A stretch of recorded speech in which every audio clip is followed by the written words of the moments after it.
Behind me are Wollemi pines.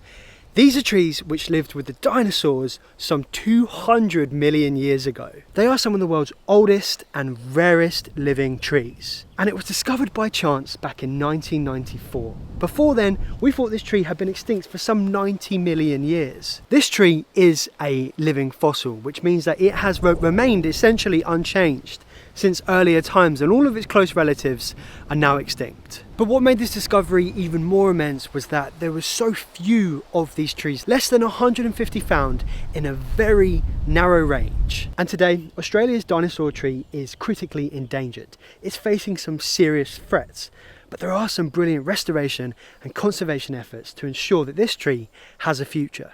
And I'm here on the other side of the world in England at the Marks Hall estate, where there is a mini forest of these prehistoric trees emerging. But more on that in just a minute, because let's go back and take a look at how this tree was discovered. Avid bushwalker David Noble, completely by chance in September of 1994, happened upon a very small patch of these ancient looking trees in a remote rainforest gorge of the Wollemi National Park. The location of these pines was so remote that he had to abseil in.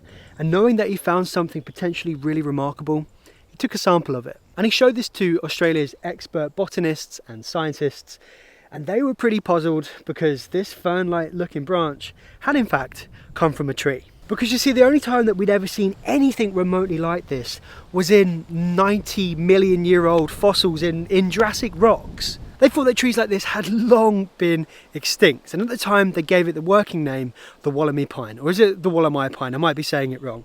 And that was named after the national park, and this name had stuck, but they later gave it the scientific name Wollemia nobilis, and that was after David Noble, the man who discovered it. As the tree matures, they get this really distinctive, like bubbling bark. It looks like bubbling chocolate, a lot like the popular breakfast cereal Cocoa Pops. And then you've got its branches, which are equally pretty unique. They form these like long single branches which come off the stem. They don't branch out into new branches. They just get a little bit longer with each growing season.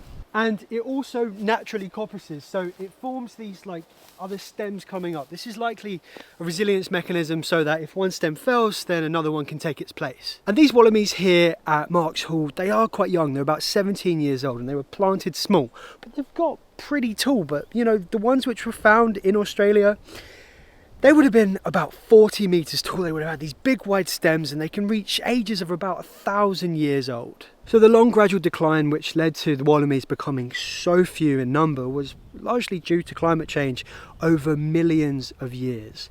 Australia's climate shifted from a more tropical wet climate to a much more arid climate, and the trees' preferred habitat, which are these wet gorges, they just became a lot fewer. And when you're talking millions of years, you know, natural disasters such as bushfires and floods and pests and diseases also would have played a role in this tree's decline. And that one spot in the Wollemi National Park, that really is the only place where we know that these trees live natively in the wild.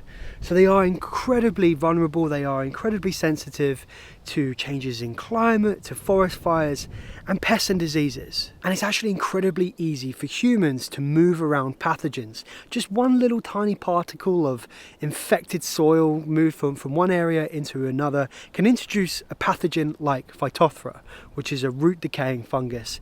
And we've actually observed this in the Wollemi pines in recent years.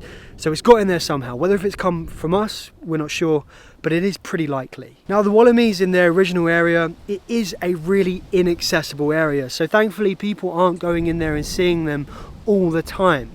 But a tree which is as fragile as these trees in their native range, they need to be treated as such. So their location is kept a secret, and scientists that do know where they are, they only go and see them when they really have to. And the climate change, which is a phrase which usually means doom and gloom. It's not a nice thing. And for the Wollemis, this is true. They are incredibly susceptible to forest fires. And the one we had about 4 years ago, one of Australia's worst ever recorded, most intense and catastrophic bushfires, this very nearly got to the Wollemis. And in order to defend the trees, an irrigation system was set up in the gorge to keep the area wet. Massive air tankers dropped fire retardant, and as the fire got closer, helicopters dropped water from massive buckets. These efforts to protect the trees were unprecedented, and they were successful. But while there's so few of them in the wild, the threat from these fires they still remain. So you've got these conservation efforts, which is all about bolstering and protecting the remaining wallabies which are there. But what about the restoration efforts? Well, there's some really amazing work being done. So through taking cuttings and seeds, Australian scientists, through some advanced scientific methods, they've been able to develop and create 3 distinct lineages of these trees. Because you see, when you've got so few left, genetic diversity is a problem. And they've used this new stock of pines in 2 distinct ways. Firstly, by translocating them back out into their native range to try and bolster that area and ensure that they can, grow in that native range. But also, they've been used as part of creating a meta collection all over the world, in places just like here at the Marks Hall Estate in England. They are like a very unique looking tree, and you must be proud to have them here. Absolutely, absolutely. They're a great addition. That's what tree collections are all about. It's the conservation of species. I read somewhere the other day that there could be only about 50 mature individuals left in the wild. So having a collection like this is invaluable.